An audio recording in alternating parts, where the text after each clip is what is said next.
नमस्कार, पल्लवीज किचनमध्ये तुमच्या सगळ्यांचं खूप खूप मनापासून स्वागत आहे। तर आज आपण एका रानभाजीची रेसिपी बघणार आहोत। तर ही रानभाजी म्हणजे आपल्या शरीरासाठी अतिशय फायदेशीर आणि भरपूर साऱ्या खनिजांनी आणि भरपूर साऱ्या पोषकांनी भरलेली आहे। तर या भाजीमध्ये भरपूर प्रमाणात लोह, कॅल्शियम, फॉस्फरस असल्यामुळे शरीरातील रक्त वाढतो आणि लहान मुलं आणि स्त्रियांसाठी ही भाजी खूप फायदेशीर आहे। तसेच या भाजीमध्ये असलेले खनिज व जीवनसत्वे आपलं थायरॉइड ग्रंथी संतुलित ठेवायचे पण काम करतात। तर या भाजीचं नाव आहे माटाची भाजी। तर ही भाजी आपल्याला पावसाळ्यामध्ये सहज बाजारामध्ये मिळते किंवा शेतामध्ये पण मिळते।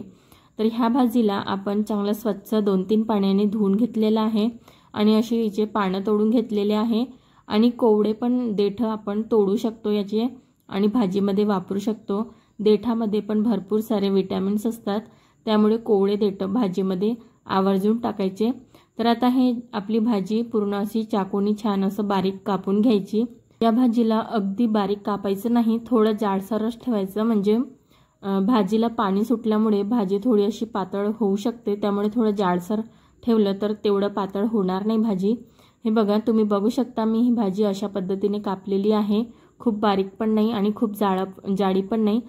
आता समोरची प्रोसिजर करण्याआधी आपण सर्वात आधी ही एक पहिली स्टेप करून घेऊया।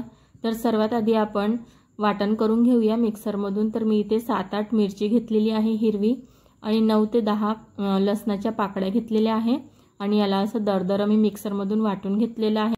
तुमच्याकडे वरवंटा असेल तर तुम्ही वरवंट्यावरती हे वाटण वाटू शकता आणि भाजीमध्ये वापरलं तर खूप छान लागते भाजी आणखी।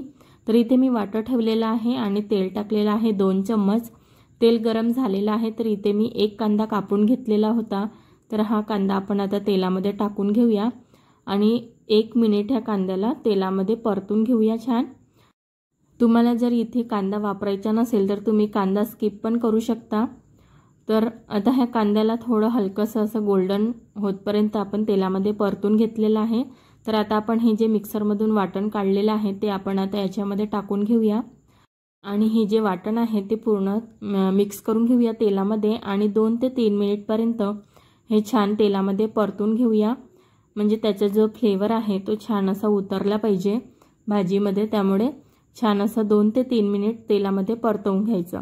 तर ह्या लसणाच्या पाकळ्या आहे ना त्या ऑप्शनल आहे, तुम्हाला जर टाकायचं असेल तर तुम्ही याच्यामध्ये टाकू शकता किंवा स्किप पण केलं तरी चालेल।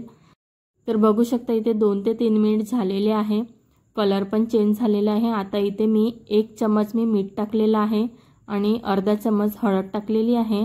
तुम्ही मिठाचं प्रमाण तुमच्या आवश्यकतेनुसार कमी जास्त करू शकता। तर आता हे पूर्ण जिन्नस एकदा छान एकजीव करून घ्यायचे आणि या पूर्ण मसाल्यांना अर्धा मिनिट छान तेलामध्ये परतवून घ्यायचं, शिजू द्यायचं छान। आणि आता अर्धा मिनिट झालेला आहे।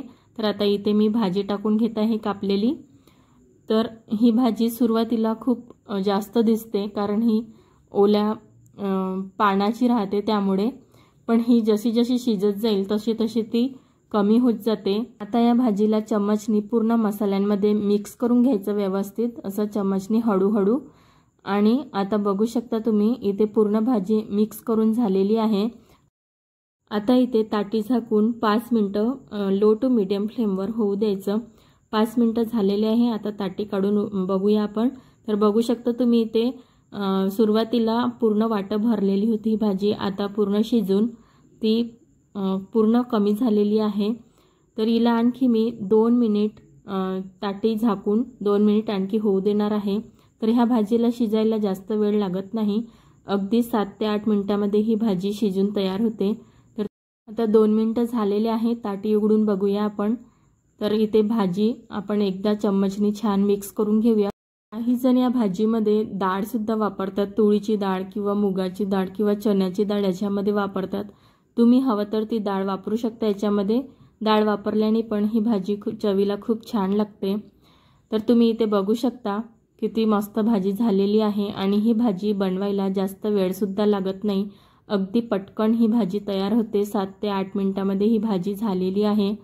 तर व्हिडिओ कसा वाटला तर मला कमेंट करून नक्की सांगा आणि माझ्या चॅनलवर नवीन असाल तर प्लीज माझ्या चॅनलला सबस्क्राईब करा, जास्तीत जास्त लोकांपर्यंत शेअर करा, लाईक करा आणि मस्त रहा, मस्त खा.